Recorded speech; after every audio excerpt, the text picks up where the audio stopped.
आज परिवर्तनी एकादशी पद्मा एकादशी है। इस वीडियो में इस व्रत की कथा का सुंदर श्रवण करेंगे। मेरे साथ आप सभी भी बोलिए ओम नमो भगवते वासुदेवाय, जय श्री कृष्णा। युधिष्ठिर कहने लगे कि हे भगवान, भाद्रपद शुक्ल पक्ष की जो एकादशी है उसका क्या नाम है, इसकी विधि तथा इसका महत्व कथा मुझे कहिए।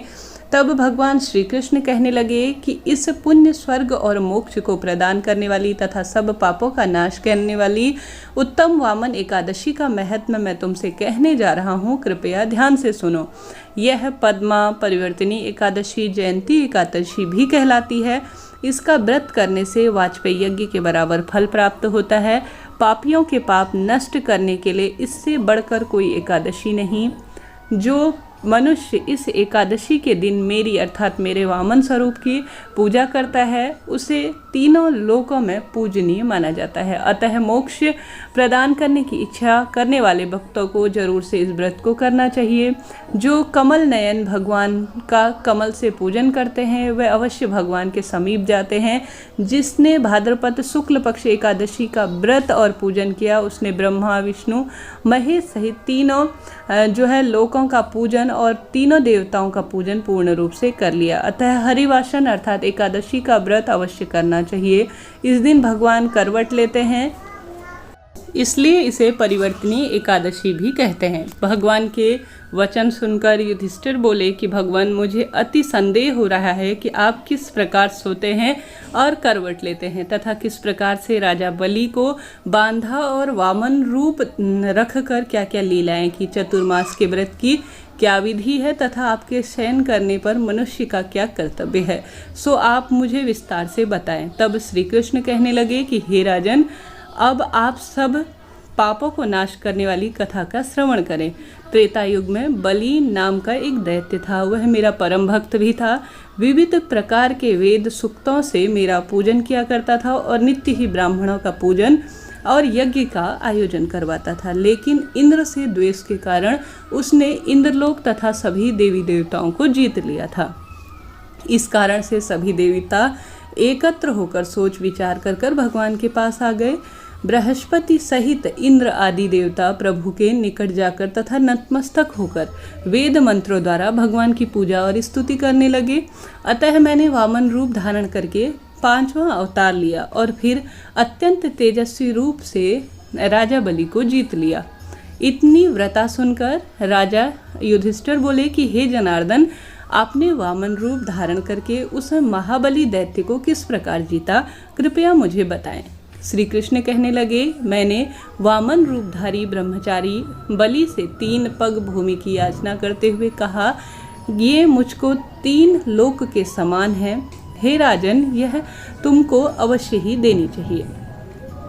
राजा बलि ने इसे तुच्छ याचना समझकर 3 पग भूमि अर्थात 3 पैर के बराबर भूमि का संकल्प का वचन मुझको दे दिया और मैंने अपने त्रिविक्रम रूप को बढ़ाकर यहाँ तक कि भूलोक में अपना एक पद, भूलोक में जंघा और स्वर्गलोक में कमर, महलोक में पेट, जनलोक में हृदय, यमलोक में कंठ स्थापित कर सत्यलोक में मुख और उसके ऊपर अपने मस्तक को स्थापित कर दिया।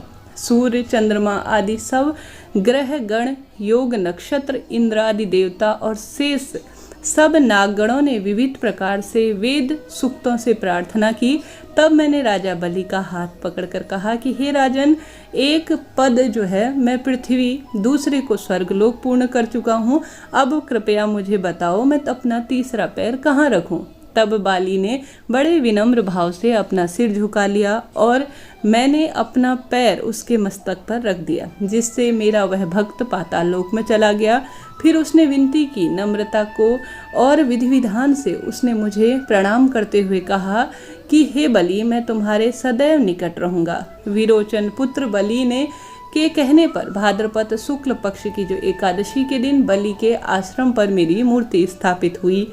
इस प्रकार दूसरे क्षीर सागर में शेष नाग के पृष्ठ पर हुई। हे राजन, इस एकादशी को भगवान शयन करते हुए करवट लेते हैं, इसलिए तीनों लोकों के स्वामी भगवान विष्णु को उस दिन पूजन करना चाहिए। इस दिन तांबा, चांदी, चावल और दही का दान करना चाहिए। रात्रि को जागरण अवश्य करना चाहिए। जो विधि पूर्वक इस एकादशी का व्रत करते हैं वह सब पापों से मुक्त होकर स्वर्ग में जाकर चंद्रमा के समान प्रकाशित होते हैं और यश प्राप्त करते हैं। जो पापनाशक इस कथा को पढ़ते और सुनते हैं उन्हें अश्वमेध यज्ञ के बराबर फल प्राप्त होता है। तो इस तरह से यह कथा थी। मुझे आशा है, उम्मीद है आप सभी को यह कथा रोचक लगी होगी, आनंद प्राप्त हुआ होगा। तो मेरे साथ आप सभी भी बोलिए ओम नमो भगवते वासुदेवाय। श्री कृष्ण गोविंद हरे मुरारी, हे नाथ नारायण वासुदेवाय। आप सभी भी परिवर्तिनी एकादशी का व्रत अपनी शारीरिक क्षमता के अनुसार आज आप कर रहे होंगे। एकादशी के दिन सबसे पहले ब्रह्म मुहूर्त में सूर्योदय से 2 घंटे पहले जाग जाना चाहिए। पारण का समय भी इस वीडियो में आपको पूर्ण रूप से प्राप्त होगा। आप सभी जो है अपने आप को शुद्ध करें, स्नान करें और ताजे कपड़े पहने साफ सच संकल्प के बाद प्रभु का ध्यान करें और व्रत शुरू करते हुए पूरे दिन रात्रि आप सभी जो है प्रभु स्मरण में अपना समय व्यतीत करें।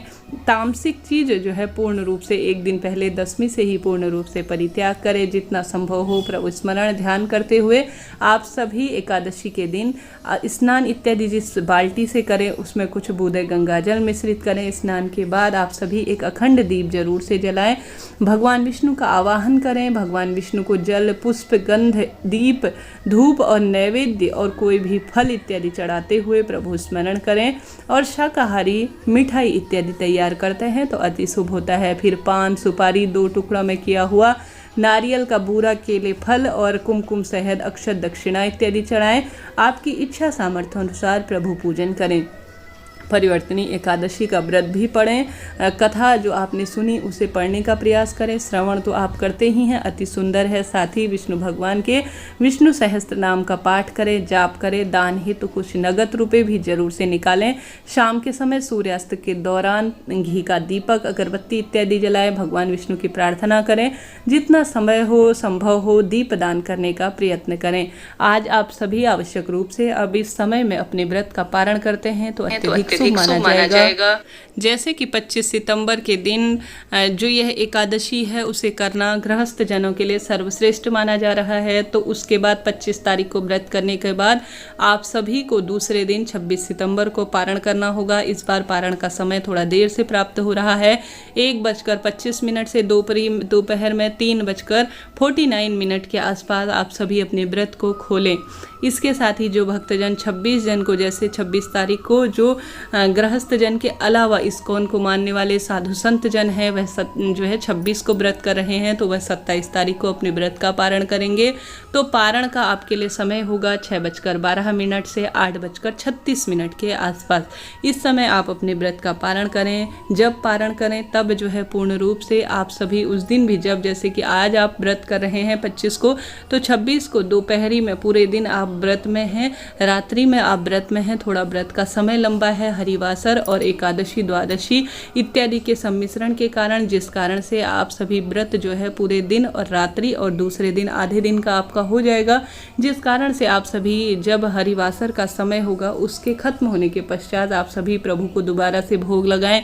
आरती, धूप, दीप, नैवेद्य समर्पित करें। भूल चूक के लिए क्षमा प्रार्थी होते हुए ब्राह्मण के लिए एक समय का भोजन निकालने के बाद अपना सही विधि से व्रत को प्रसाद इत्यादि खाकर पारण करें। चावल जो है द्वादशी के दिन जरूर से पारण के समय खाना चाहिए, ऐसा शास्त्र वर्णन कहता है। तो आप सभी भी इन नियमों के आधार पर अपनी पूजा आराधना संपन्न करें। हर हर महादेव। ओम नमो भगवते वासुदेवाय।